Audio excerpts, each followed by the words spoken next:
Shalom, peuple de Dieu, frères et sœurs, nous vous disons grandement merci. Merci pour cet attachement particulier que vous êtes en train de faire montre à l'égard de Golgotha, ainsi que l'émission particulièrement Alpha Lumière.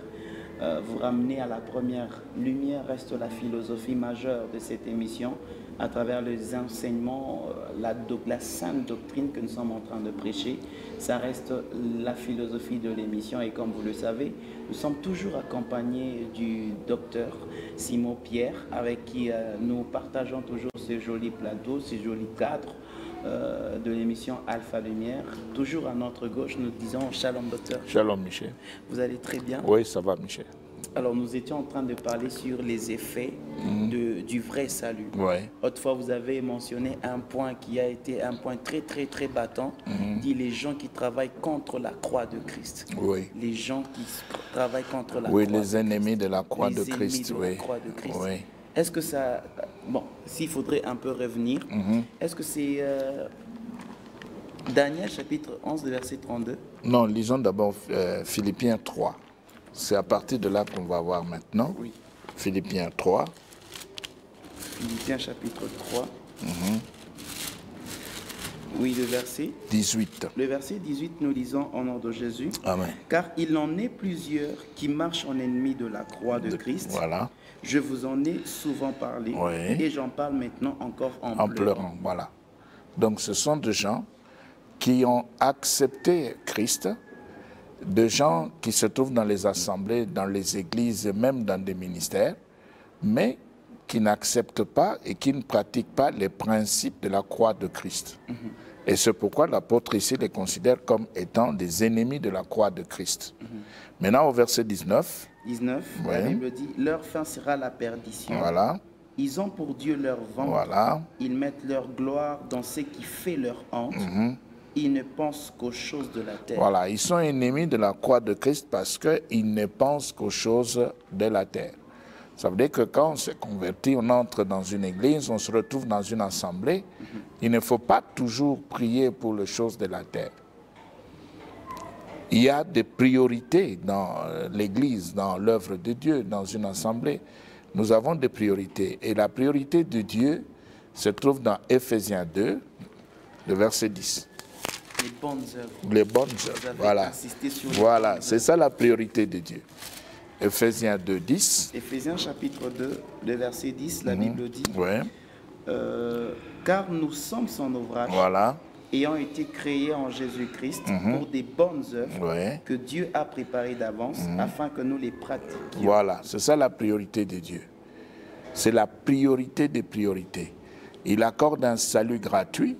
Et après le salut gratuit qu'il accorde, il fait entrer la personne sauvée dans les bonnes œuvres qu'il avait lui-même déjà préparées. Et après, il donne à l'homme une récompense à cause de son obéissance. C'est ce qui se passe. Alors maintenant, comme c'est la priorité de Dieu, aujourd'hui, nous allons chercher à voir comment découvrir et entrer dans les bonnes œuvres que Dieu avait préparées d'avance. Docteur, avant d'entamer ces merveilleux thèmes, je peux revenir à ma question de Daniel chapitre 11. Oui, allons-y, oui. Parce que généralement, ceux qui auront connu leur Dieu agiront avec fermeté. Oui, 32 ici, la Bible dit, il séduira par des flatteries les traîtres de l'Alliance. C'est ça. Est-ce que les traîtres de l'Alliance sont considérés comme les ennemis de la croix? C'est la première question. Mais ceux du peuple qui connaîtront leur Dieu agiront avec fermeté. Est-ce que ce verset est en rapport avec ceux qui connaissent, qui doivent pratiquer les bonnes œuvres et celui qui doit séduire le peuple par des flatteries? C'est celui qui est considéré là dans la lecture de Philippiens, dans l'épître aux Philippiens, comme l'ennemi de la croix de Christ? Oui, il est ennemi de la croix. Et pour pouvoir détruire l'œuvre de Dieu, il peut s'approcher, s'infiltrer par ruse dans l'œuvre, au milieu des chrétiens, pour chercher à détruire, parce qu'il est opposé à la croix de Christ. Son problème, c'est la terre, le monde, la chair, la gloire terrestre. C'est ça son problème. Maintenant, pour détruire, pour empêcher les chrétiens à pouvoir s'accrocher à la croix et aimer les choses de Dieu, ces gens peuvent facilement s'infiltrer et essayer de pousser le chrétien dans les choses opposées à la parole de Dieu. Maintenant, ceux-là qui connaissent leur Dieu et qui sont dans la vérité et qui savent très bien que pour Dieu, la priorité, ce sont de bonnes œuvres, eh bien, ils vont agir avec fermeté, ils vont s'opposer, ils vont résister et ils vont continuer la marche. Voilà. Oui, docteur, permettez-moi de rester. Oui, allons-y. Dans Jean, on dit ils sont sortis du milieu de nous. Oui. Donc, ce sont des gens qui viennent pratiquement de notre milieu, qui connaissent la sainte. Les antichrists, oui. Oui, les antichrists. Bon, il y en a certains qui les appellent les antéchrists. Oui. Je ne sais pas s'il y a une stricte différence. Bon, allons-y d'abord. Terminez la question. On aimerait savoir, qu'est-ce qui occasionne ce changement-là? Est-ce que c'est peut-être parce qu'ils comprennent que ce qu'ils sont en train de faire n'est pas bon, qu'ils basculent de l'autre côté, ou carrément ils prennent la décision délibérément de quitter le camp de Christ, ou carrément ce sont des démons qui s'infiltrent, qui emmagasinent une connaissance pour travailler contre la croix de Christ? Très souvent, ce sont des gens influencés par les démons. Ce sont les gens influencés par les démons parce que les ministres des ténèbres, quand ils entrent dans une église, ils se retrouvent au milieu des personnes qui peuvent avoir une foi honnête et sincère dans la parole de Dieu. Et ils se rendent compte du fait que ces gens-là ne peuvent pas le suivre dans ce qu'ils enseignent ou dans ce qu'ils présentent comme doctrine. Eh bien, qu'est-ce qu'ils vont faire? Ils vont tout faire pour les influencer. Les influencer pour qu'ils puissent changer la parole de Dieu en dissolution. Changer pour s'attacher à ce qu'eux considèrent comme étant des valeurs. Oui. Mais en réalité, c'est il faut résister. Il faut résister. Parce que ce sont des antichrists qui sont là, opposés à Christ, ennemis de la croix, ennemis de la volonté, ennemis de la parole de Dieu. Voilà. Merci beaucoup. Okay. Je crois qu'on peut entrer maintenant. Comment découvrir et entrer dans les bonnes œuvres préparées par Dieu? Eh bien, la première chose qu'il faudra faire, comme nous l'avions dit la fois passée, c'est Actes des Apôtres, chapitre 13. Il y avait dans l'église. Voilà, c'est le premier point. Ok, Actes des Apôtres, chapitre 13. 1 et 2. 1 et 2, nous lisons la Bible au nom de Jésus. Amen. Il y avait dans l'église d'Antioche des prophètes et des docteurs. Barnabas, Siméon appelé Niger, Lucius des Cyrènes, Manaën, qui avait été élevé avec Hérode, le tétrarque, et Saul. Pendant qu'ils servaient le Seigneur dans leur ministère et qu'ils jeûnaient, le Saint-Esprit dit, mettez-moi à part Barnabas et Saul pour l'œuvre à laquelle je les ai appelés. Voilà, c'est le premier point que nous avions développé la fois passée. Oui. C'est-à-dire que celui qui a reçu les saluts gratuits que Dieu donne, il devra maintenant être en mouvement, en activité dans son assemblée, dans son église. Oui. Il ne peut pas rester là, bras croisés. Il doit travailler. Il doit s'inscrire dans un département. Oui. Et ici, notre conseil, c'est surtout l'intercession. Il doit absolument tout faire pour se retrouver dans l'intercession. Il devra tout faire pour être dans l'évangélisation, de manière à pouvoir faire le travail, comme nous le voyons ici dans l'église d'Antioche. Au verset 2, on nous dit « Pendant qu'ils servaient les seigneurs dans leur ministère et qu'ils jeûnaient. » Voilà. Donc, ils étaient en train de servir. Ils n'étaient pas là, bras croisés. Y compris même Barnabas et Saul, ils étaient au milieu des autres en train de travailler. Alors, le vrai chrétien sauvé qui croit en Christ et dans l'œuvre de la croix, ces chrétiens travaillent dans l'Église. On n'est pas là, bras croisés. On doit aimer l'intercession. On doit être dans l'évangélisation. On doit être actif, en mouvement dans l'Église, de manière à ce que l'Esprit de Dieu puisse absolument intervenir au temps fixé par Dieu. C'est ce qui s'est passé ici. Ils étaient en train de travailler et le Saint-Esprit va parler. Qu'est-ce qu'il dit? Mettez-moi à part Barnabas et Saul pour l'œuvre à laquelle je les ai appelés. Vous voyez? Oui. Donc, mettez-moi à part. Mettez-moi à part. Voilà. Au moment convenable. Oui, au moment convenable fixé par l'Esprit. Parce qu'il y a certains qui partent comme ça. Oui, justement. Maintenant, Bishop Kwanza Kutokota, ça veut dire quoi? Ça veut dire que on le sent en soi. Il y a un feu. Il y a un feu en soi. Mais maintenant, est-ce que ces feux-là viennent de l'esprit, ou c'est la chair, ou c'est Satan? C'est ce qu'il faudra faire maintenant. Donc il faut identifier la nature de ces feux-là. C'est quel type de feu? Et si vous avez le feu, d'accord, est-ce le feu de Dieu, ou c'est un feu charnel, ou c'est le feu de Satan? Voilà. Non, vous-même, vous aviez parlé, vous avez dit qu'il y a certains pasteurs qui n'aiment pas libérer leurs fils. Justement. Tout simplement parce qu'ils pensent que leurs fils ne sont pas encore suffisamment... Oui, mais si je n'ai pas encore l'identification, je ne connais pas exactement la nature de ce feu-là. Comment est-ce que je vais libérer l'enfant? C'est difficile. Je dois commencer par découvrir la nature de ce feu qui se trouve dans l'enfant et qui l'oblige à pouvoir désirer le départ. Si c'est le feu de Dieu, on laisse passer. Si c'est le feu charnel, on corrige, on retient. Si c'est le feu démoniaque, il faut la délivrance. Voilà. C'est comme ça. Oui. Oui. Ça veut dire que lui peut se lever, il croit que c'est Dieu, alors que ce sont les démons. Alors là, maintenant, il faut faire passer le frère à la délivrance pour qu'il soit libéré, qu'il puisse apprendre à attendre le Seigneur. Maintenant, si c'est un feu charnel, il faut donner des enseignements pour corriger et mettre le frère dans l'école de patience. Il doit attendre. Et si c'est le fait de Dieu, il est temps pour le frère. Le pasteur ne retient pas le frère. Le pasteur aidera le frère à pouvoir sortir et aller commencer le travail. Aider le frère ici, quoi? Si on a de biens, on a de l'argent, on peut installer le frère quelque part. C'est l'œuvre de Dieu, c'est le royaume de Dieu. On l'installe quelque part, on lui donne tout ce qu'il faut et on l'aide à pouvoir démarrer son ministère à la gloire de Dieu. Voilà. Vous avez dit que là, cette personne doit entrer, adhérer, servir Dieu dans l'Église, adhérer l'un des départements, beaucoup plus l'intercession et l'évangélisation. Vous avez beaucoup mis l'accent sur ces deux départements. Oui. Pourquoi, docteur? Oui, parce que l'Esprit de Dieu, dans Romains 8,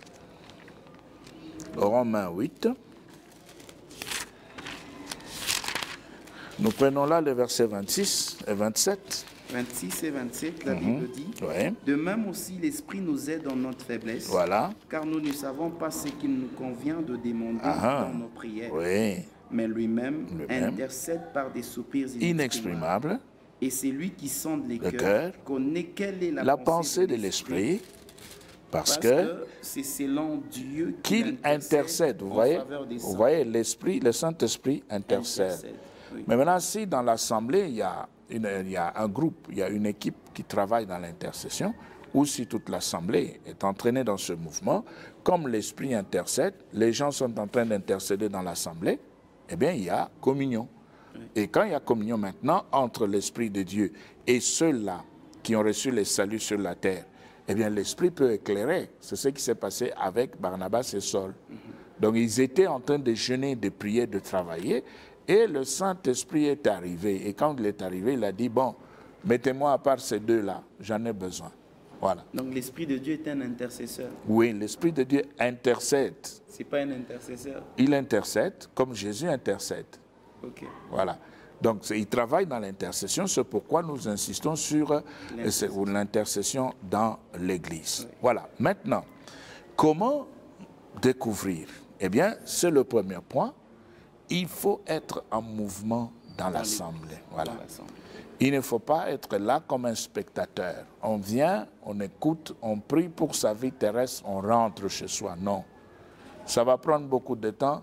On n'arrivera jamais à pouvoir découvrir les bonnes œuvres que Dieu avait préparées. Ça va faire beaucoup de temps.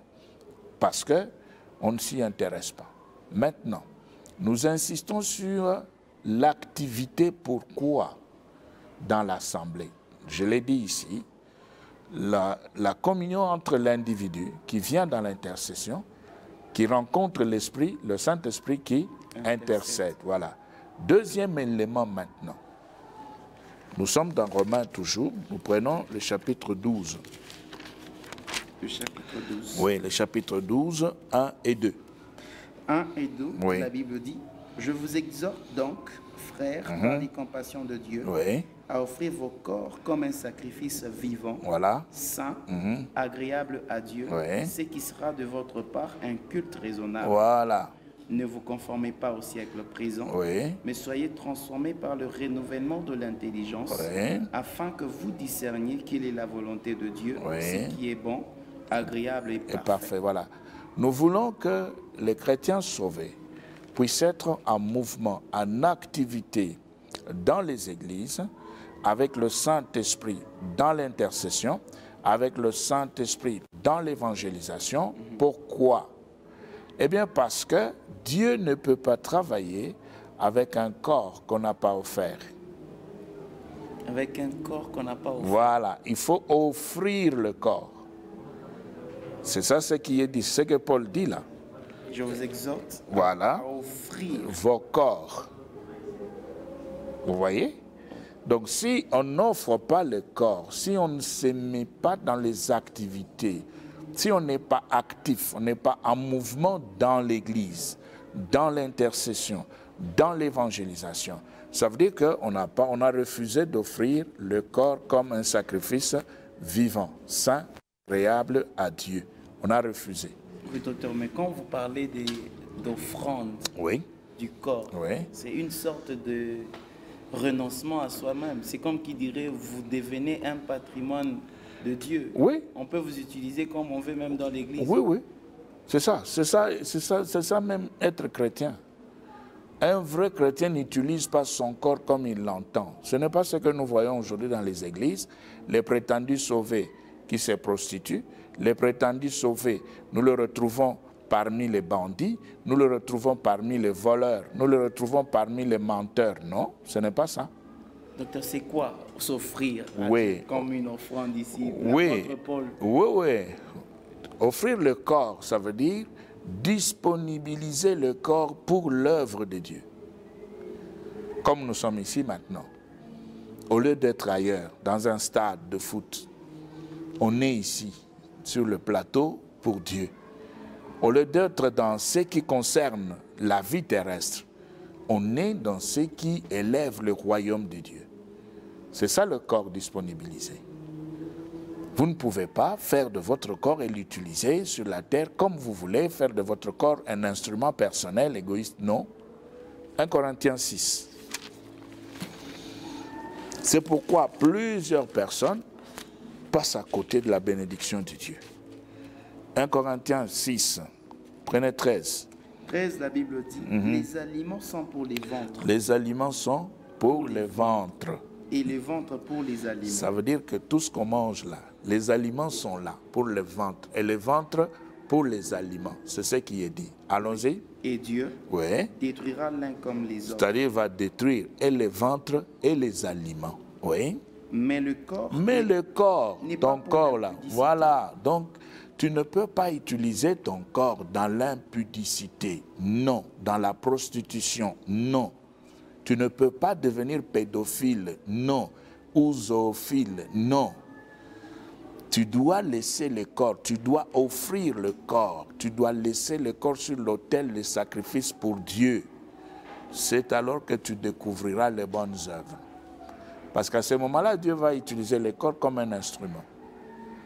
Docteur, je connais, excusez-moi pour Oui. cette petite parenthèse, je connais un frère qui Oui. était interprète dans l'église, Oui. qui était homosexuel. Uh-huh. Et le pasteur connaissait. Il connaissait, mais il patientait un peu. Voilà. Il dit, quand l'autre frère voulait rapporter au pasteur, il a dit, je connais, patient, il faut les patienter patiemment, patientant un peu, et le Seigneur va les transformer. Oui, alors. Ok, donc le problème est celui-ci. Il était homosexuel et le pasteur était informé, ok? Oui. Et le pasteur a accepté à laisser faire. Non, il était en train de gérer, Oui, de travailler, oui. mais il était déjà dans l'équipe des serviteurs. Oui, mais ça c'est un corps que Satan utilise. L'homosexualité diabolique, c'est satanique, c'est condamné par les Écritures. Ce n'est pas un choix comme on dit. Non, c'est pas. Non, non, on non, peut non. choisir d'être Non, ce ce n'est pas un choix dans le cadre du mariage pour tous ou bien, etc., etc. Ça sont des mensonges sataniques. Tous les gays iront dans le feu, tous indistinctement, à moins qu'ils se répandent et qu'ils abandonnent. C'est dit dans Romains 1, 25. Allons-y. Vous allez voir, c'est bien dit là. Romains chapitre 1. Oui. Prenez le verset 25. Commencez, je crois, au-dessus là. Je commence à partir de 22. 22. Oui. La Bible dit, c'est vantant d'être sages, ils sont devenus fous. Oui. Et ils ont changé la gloire du Dieu incorruptible en image représentant l'homme corruptible, corruptible des oiseaux, des quadrupèdes et des reptiles.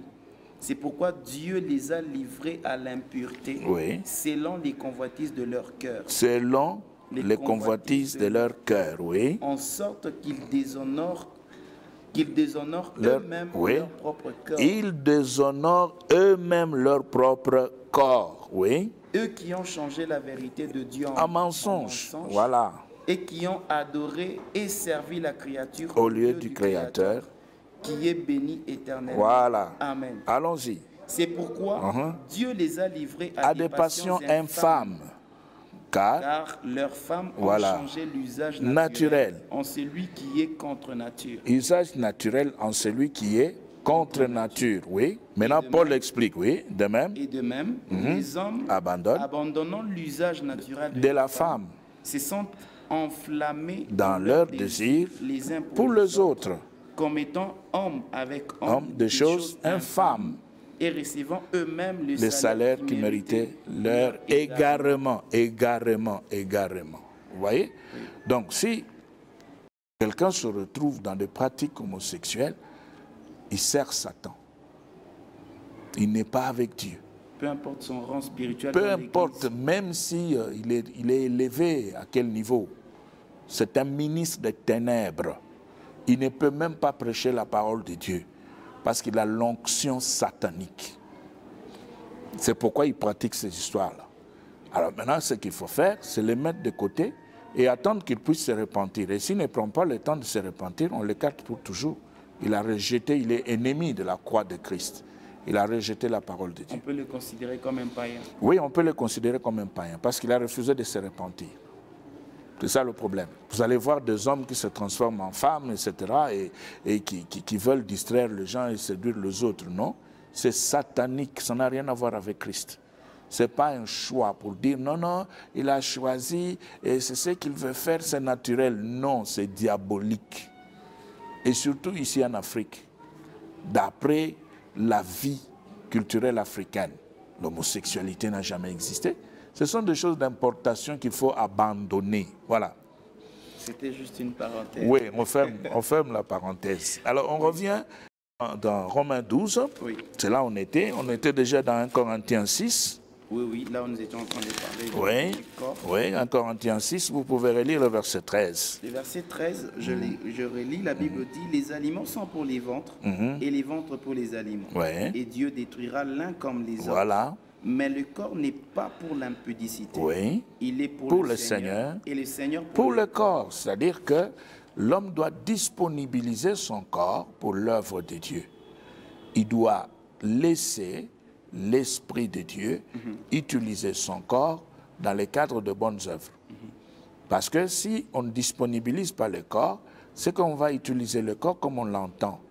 Et c'est ce que Paul condamne au verset 15. Verset 15, oui. La Bible dit, ne savez-vous pas que vos corps sont les membres du Saint voilà. Christ? Oui.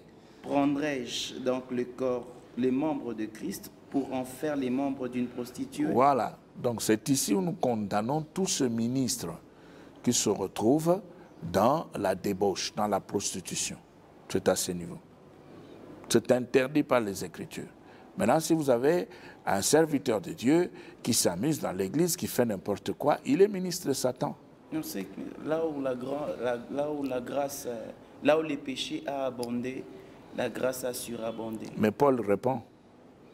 Il répond, verset 16. C'est toujours le même Paul qui a dit ça dans Romains. Oui, ça ne veut pas... Si les péchés a abondé, ça ne veut pas dire que nous devons continuer à pécher pour que la grâce puisse encore davantage surabonder. Non. Non. Ce n'est pas, non, ce n'est pas ce que Paul enseigne. Il veut faire voir que par n'importe quel type de pécheur, une fois converti, il peut recevoir le pardon de la part de Dieu. C'est tout. Ce ne sont pas, on utilise ces versets-là pour continuer à faire n'importe quoi. Vous voyez? Vous allez voir des pasteurs ici qui font n'importe quoi, qui s'amusent dans les églises, etc. Et puis qui continuent à prêcher l'évangile. Non, c'est faux. Ce sont des ministres de Satan. Et quand on s'approche d'eux, ils utilisent ce verset-là dans Romains 6 pour dire non, non, écoutez, là où le péché a abondé, la grâce a surabondé. Ça veut dire que Dieu leur a donné l'autorisation de continuer à pécher pour que la grâce puisse surabonder? Non. C'est pas ça. L'apôtre Paul disait, pécherai-je pour que la grâce surabonde? Voilà, il dit non. Loin de là, je ne le ferai pas. Même ici, dans le verset, relisez 15 et 16. 15 et 16, la Bible dit, oui. Ne savez-vous pas que vos corps sont des membres de Christ? Prendrai-je donc les membres de Christ pour en faire des membres d'une prostituée? Loin de là. Voilà. Ne savez-vous pas que celui qui s'attache à la prostituée a un seul corps avec elle?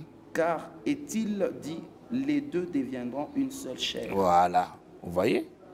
Donc, Paul répond et dit, loin de là, je ne peux pas prendre mon corps et mettre ce corps dans la prostitution. Je ne peux pas faire ça. Pourquoi? Parce que ce corps est utilisé par l'Esprit de Dieu. Donc, si on ne disponibilise pas le corps, on ne découvrira jamais les bonnes œuvres que l'on devra pratiquer sur la terre. On doit disponibiliser le corps. Pourquoi? Eh bien, je continue. C'est parce que c'est lui qui avait préparé les bonnes œuvres, ne peut pas préparer de choses contraires à sa nature. C'est Dieu qui a préparé. Et quelle est la nature de Dieu? Et quand c'est Dieu doit préparer, qu'est-ce qu'il peut préparer? C'est ça. Si nous prenons Jean, chapitre 4, le verset 24. Jean, chapitre 4. Et le verset 24. Verset 24.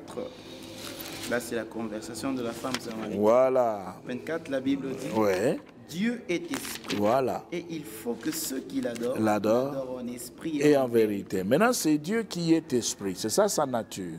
Il est esprit. Maintenant, il fait quoi? Il va préparer les choses charnelles? Non. Il va préparer des choses conformes à sa nature. Ok, quand on parle des choses contre nature, c'est par rapport à la nature de Dieu. Oui. Par rapport à ce qu'il a. Donc, voilà. Les bonnes œuvres requièrent de la nature. Il y a deux choses. Il y a deux choses préparées par l'esprit. Pour l'esprit, deux choses préparées par l'esprit qui doivent se passer au milieu des hommes sur la terre. Par exemple, l'esprit a prévu que pour avoir un enfant, il faut un homme et une femme. C'est l'esprit qui a prévu cela. Et cela doit se passer sur la terre au milieu des hommes. L'esprit n'a pas prévu que pour avoir un enfant, il faut adopter. Non.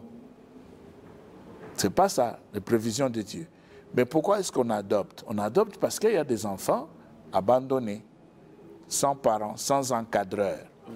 Maintenant, quelqu'un peut décider de pouvoir prendre un enfant pour le garder dans sa maison et l'aider à grandir, à étudier, etc., etc.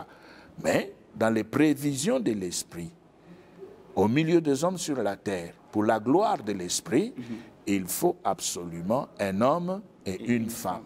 Voilà. Ça, c'est ce que l'esprit a fait et c'est ce que l'esprit avait prévu. Maintenant, toutes ces histoires qui arrivent après, ça vient de Satan. Ça n'a rien à voir avec Dieu. C'est ça. C'est pourquoi nous disons que les homosexuels, qu'est-ce qu'ils vont faire dans la maison?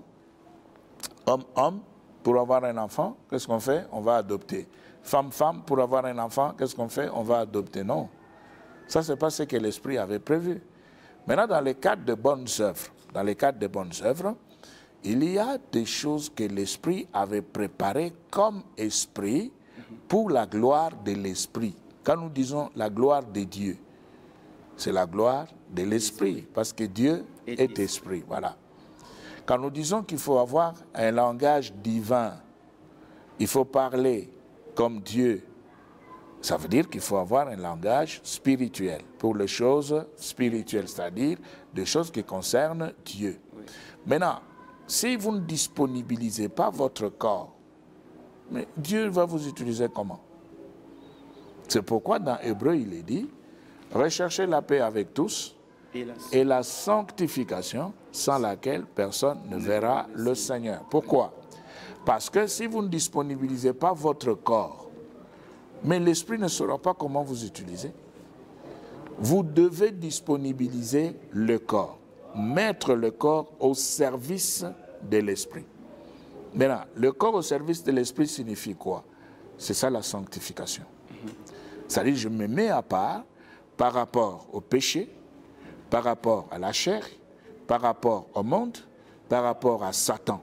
Je me mets à part pour pouvoir être avec Dieu, mais disponibiliser mon corps pour que ce corps puisse être utilisé dans le cadre de bonnes œuvres que Dieu avait préparées d'avance. Voilà.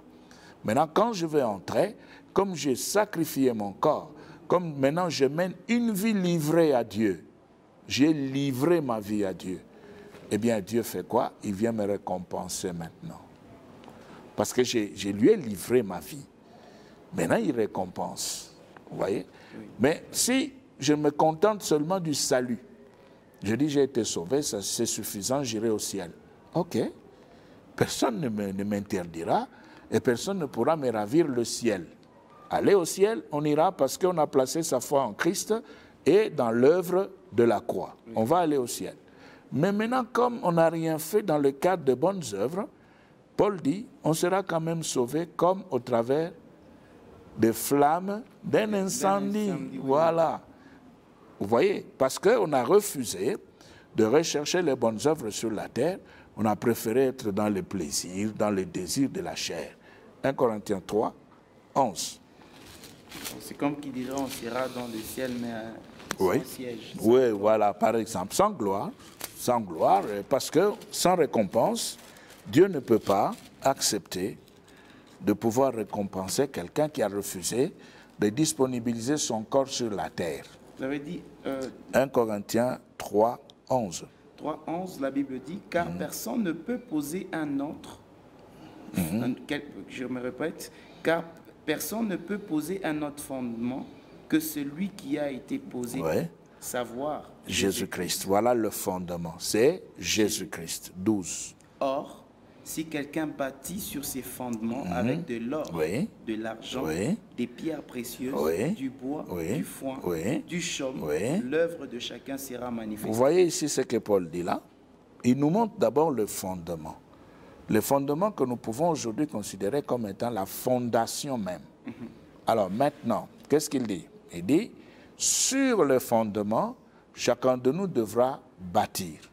Sur le fondement, chacun de nous doit bâtir. Mais maintenant, il faut faire attention. Quand vous venez pour bâtir, il faut utiliser ce qu'il faut pour ne pas perdre la récompense. Maintenant, quand l'apôtre est en train de parler ici de l'or, de l'argent, de pierres précieuses, il est en train de parler de choses qui sont utiles à l'esprit. Ça n'a rien à voir de l'offrande qu'on utilise. Non. Ça n'a rien à voir avec l'offrande sur la terre. C'est ceux qui offrent l'or. C'est beaucoup plus malheureux. Non, ça, ce sont des pièces de théâtre pour escroquer les gens. Ce sont des pièces de théâtre dans le cadre de l'appel de fonds pour escroquer les gens. Mais en réalité, quand Paul parle de l'or, de l'argent, de pierres précieuses, Paul veut parler de choses utiles à l'esprit. Pourquoi je dis cela? Regardez dans la présentation opposée. Il dit, qu'est-ce qu'il dit? Quand il oppose, il dit ceci, du bois, du foin, chaume, vous voyez? Il oppose cela à l'or, l'argent et aux pierres, voilà, pierres précieuses. Voilà, il dit, on peut utiliser le bois, on peut utiliser du foin, on peut utiliser du chaume. Il conclut lui-même. Il dit que l'œuvre de chacun sera manifestée. Vous voyez? Allons-y, 13. 13. Car le jour la fera connaître. Le jour la fera connaître. Parce qu'elle se révélera dans le feu. Et le feu éprouvera ce que l'œuvre de chacun. 14. Si l'œuvre bâtie par quelqu'un sur les fondements subsiste, il recevra une récompense. Voilà, maintenant le fondement. Quand Paul dit si l'œuvre bâtie par quelqu'un sur le fondement subsiste, qu'est-ce qu'il veut dire? Il veut dire ceci. Vous avez la fondation, vous venez avec les briques, vous les placez sur la fondation. Maintenant, quand vous placez les briques sur la fondation, il faudra que quand le feu va venir, que ce que vous avez posé là puisse résister. Voilà. Voilà. Maintenant, ici, si le fondement, c'est Christ, Christ qui est un esprit vivifiant, qu'est-ce que vous pouvez poser sur l'esprit vivifiant? Vous voyez? Si vous posez sur l'esprit vivifiant ce qui est charnel, qui ressemble au bois, du foin, du chaume, eh bien, ça sera consumé. Mais le fondement va rester parce que le feu qui va venir passera aussi et touchera même le fondement. Le fondement va résister, le fondement va rester, mais ce qui a été posé dessus, c'est ce qui va disparaître. Oui. Alors c'est pourquoi il ne faut pas utiliser ce qui n'est pas utile à Christ, à l'esprit. Il faut utiliser dans le cadre de bonnes œuvres seulement ce qui a été révélé. Ce qui sort du cœur de l'homme sur la terre. Ça, c'est charnel, c'est l'homme. C'est ce que l'homme veut. C'est du bois, c'est du foin, c'est du chaume. Vous dites ce qui a été révélé. Révélé. Alors, comment comprendre, comment être dans ce qui a été révélé? Oui, justement, c'est le travail que nous venons de commencer maintenant. La première chose, il faut être en mouvement, être actif dans les services, dans son assemblée. La deuxième chose, il faut disponibiliser le corps. Il faut accepter de servir. Il ne faut pas être dans l'église, pendant ce temps-là, vous avez le corps dans les péchés. Pendant ce temps-là, vous avez le corps entre les mains de Satan. Non. Il faut être dans l'église, esprit et corps dans l'église, en mouvement. Le corps est disponibilisé. Il sera alors utilisé comme un instrument par le Seigneur. Et c'est alors que le Seigneur viendra maintenant pour ouvrir les yeux de celui qui a disponibilisé son corps. Oui. Il ouvre les yeux pour donner la révélation. C'est pourquoi, dans Job 33, bon. Je crois qu'on va un peu revenir sur oui. ce que j'ai. Ouais. Dans Job 33, oui. Ouais, Dieu parle. Qu'est-ce qu'il dit au verset 16? Job chapitre 33, 16. Verset 16. La Bible dit, ouais. Alors il leur donne des avertissements et met le sceau à ses instructions. Voilà, il donne des avertissements et met le sceau à ses instructions. Mais quand est-ce qu'il le fait? Alors on peut remonter, versets 14, 15 et 16. Voilà. 14. Dieu parle cependant tantôt d'une manière, tantôt d'une autre. Oui. Et l'on n'y prend point garde. Oui. Il parle par des songes, par des visions nocturnes. Voilà. Quand les hommes sont livrés à un profond sommeil, quand ils sont endormis sur leur couche, oui. alors il leur donne des avertissements et met le sceau à ses instructions, afin de détourner l'homme du mal et de les préserver de l'orgueil, afin de garantir son âme de la fosse et sa vie des coups du glaive. Voilà. Ça veut dire que quand vous avez disponibilisé maintenant votre corps, vous avez été sanctifié, oui. L'Esprit de Dieu qui est en communion avec vous dans l'intercession s'approchera maintenant pour vous ouvrir les yeux, vous donner la révélation. Ça peut passer par des songes, des visions, des prophéties. Ça passe par là. L'Esprit de Dieu fait cela. C'est pourquoi il est demandé aux chrétiens de ne pas négliger les songes, de bien analyser le songe et de tout faire pour bien comprendre le songe. Parce que Dieu parle tantôt d'une manière, tantôt d'une autre. Et même déjà Éliou toujours dans Job, si vous prenez le chapitre 32, le chapitre 32, oui, 7, 8. 7, 8, 32, la Bible dit, 7. Je disais en moi-même, le jour parleront, oui. Le grand nombre des années enseignera la sagesse, oui. Mais en réalité, dans l'homme, c'est l'esprit. Le souffle du tout qui donne l'intelligence. Donc, ici, nous demandons aux chrétiens de ne pas négliger les songes.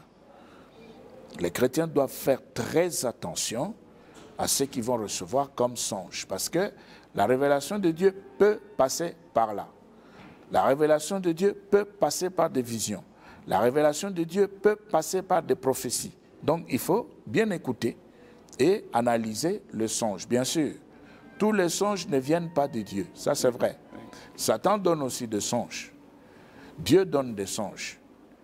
On peut avoir des songes qui sont en rapport avec les circonstances. On peut aussi avoir le songe qui relève de son propre cœur. Vous voyez? Donc il y a 4 sources.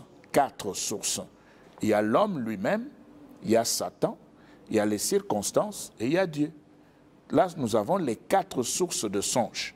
Mais maintenant, il est demandé à celui qui a été sauvé de ne pas négliger les songes parce que Dieu peut passer par là.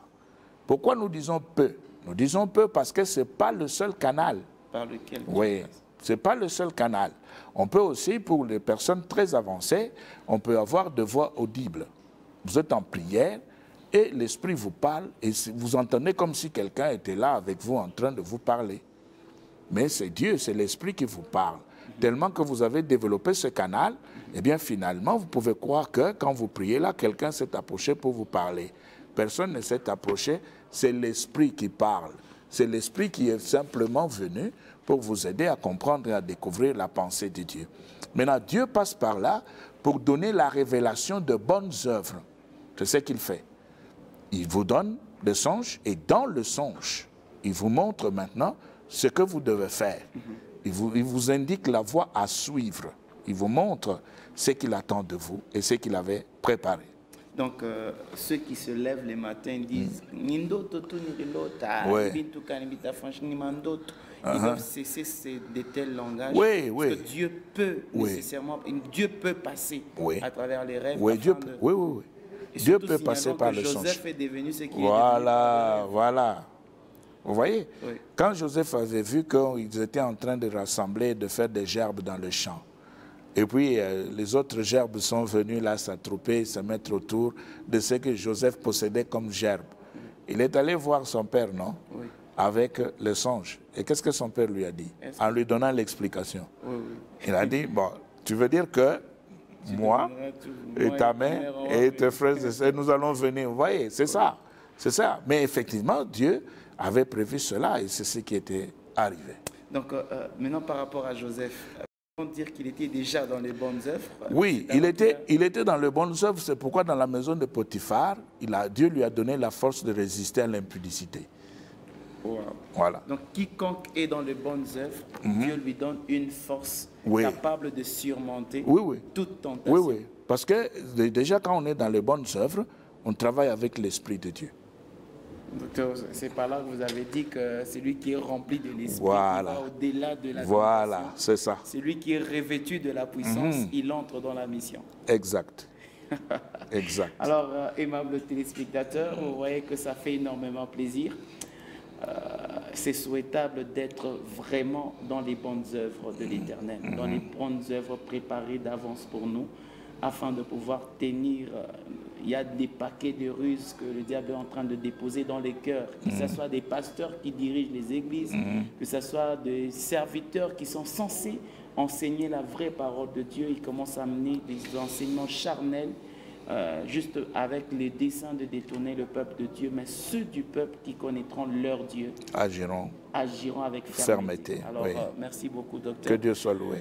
Nous vous remercions, vous aussi, pour votre fidélité. Continuez à suivre Alpha Lumière et continuez à visiter notre page YouTube Alpha Lumière, afin d'avoir encore beaucoup plus d'enseignements dans notre page YouTube. Sinon, d'ici là, portez-vous bien. Shalom. Voilà. Merci beaucoup, papa. Que Dieu soit loué.